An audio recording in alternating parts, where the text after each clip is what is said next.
Have you ever just stopped and wondered what our world looks like in a single 24-hour snapshot? It's kind of amazing, right? You get this incredible cross-section of global power, of human struggle, and just relentless change. So let's do that. Let's dive in and see what one day, February 11th, 2026, can really tell us. So yeah, that's the big question, isn't it? By taking a look at the top 15 stories from just one day, we can start to piece together this incredible mosaic, a picture of the challenges and, the opportunities that are shaping all of our futures. Okay, first up, we're jumping into the high-stakes world of international relations. This is that global chessboard where every meeting, every single deal, and every military move is a calculated play. And on this particular day, you could really see the major players making their moves. You've got President Trump and Prime Minister Netanyahu in Washington trying to get on the same page about Iran. At the exact same time, the U.S. is locking in an economic deal with India, which is a huge move to balance out influence in Asia. And then, all the way over in Eastern Europe, there's diplomatic pressure building around a potential peace referendum in Ukraine. It's just a classic picture of nations jockeying for position on multiple fronts at once. Now, this is where the whole Iran situation gets really nuanced and honestly pretty fascinating. Look at this. Tehran seems to be opening one door, right? They're signaling, hey, we're willing to talk about our nuclear program. But then they slam another door shut, saying their missile program is completely off the table. This kind of two-track approach, well, it makes things incredibly complicated for diplomats. And here's the kicker. This shows you that diplomacy doesn't happen in a vacuum. It's almost always backed up by the threat of force. While all these delicate talks are happening, the U.S. is thinking about making a huge show of strength. I mean, deploying another carrier group, that's not just a military decision. A carrier group is basically a floating fortress. Sending another one is a powerful, unmistakable message being sent right across that negotiating table. All right, so let's zoom in a little bit, shifting from that big international stage to what's happening inside countries. Because on this day, several nations were facing their own massive tests of stability and what comes next. Okay, check out this number, 127 million. Any guesses?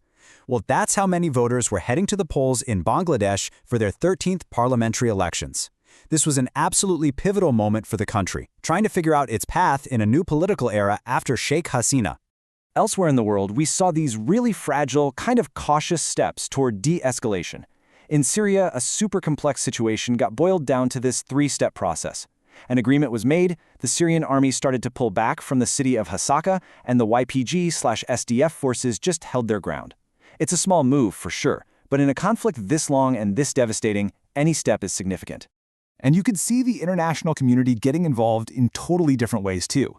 On one hand, you have the slow, methodical pursuit of justice through law, with Gambia submitting this massive pile of evidence against Myanmar to the International Court of Justice. And on the other hand, you have a much more direct intervention, the U.S. sending troops to Nigeria to train their forces. Two very, very different ideas of what global responsibility looks like. Behind all the headlines about politics and power plays, there's always a human story. This next part is about the events of the day that really remind us of our shared vulnerability. 200 million. That's just a staggering number. According to a brand new and pretty stark report from UNICEF that came out on this day, that's the number of children around the world who are going to need humanitarian aid in 2026. It's a figure that really puts the scale of these crises into perspective, way beyond the diplomatic spotlight. And these crises can hit incredibly close to home. In a place like New York City, a brutal winter freeze turned deadly, with at least 18 people losing their lives. It's just a harsh reminder that even in the most developed cities on the planet, extreme weather can have immediate and tragic results. And then, halfway across the globe, another tragedy struck.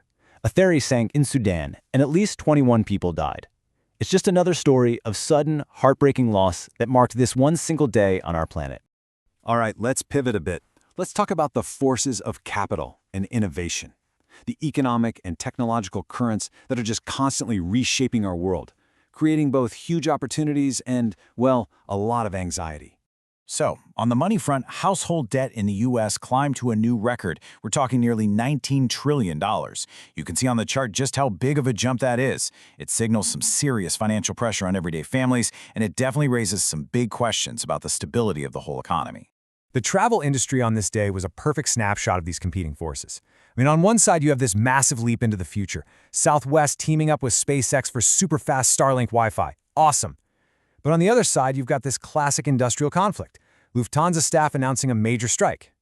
It's a perfect story of amazing technological progress happening right alongside some very real labor disruption. So when you step back and look at it all, what does it all add up to? Well, 4 pretty clear themes pop out from the day's news.